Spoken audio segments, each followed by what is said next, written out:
The overall goal of this procedure is to determine the biological response of aortic heart valve tissue or cells to cyclic pressure.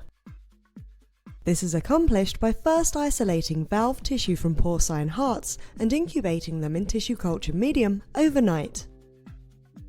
The second step of the procedure is to ensure that the pressure system is calibrated.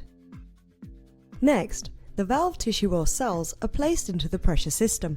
The chamber is placed in a 37 degrees Celsius incubator and the cyclic pressure regime is started for the desired period of time at the desired magnitude and frequency.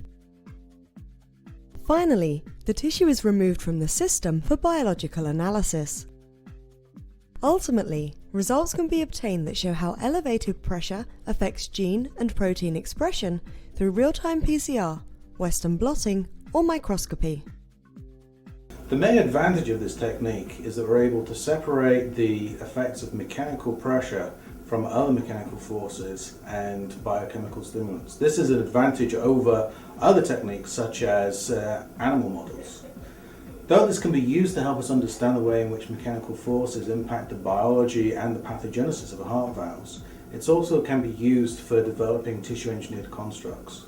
Demonstrating this procedure for us now is Toy Spates, a graduate student in my laboratory.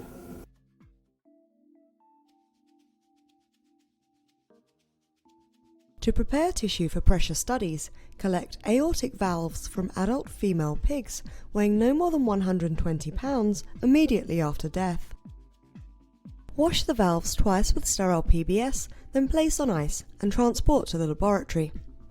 All subsequent steps should be performed under sterile conditions.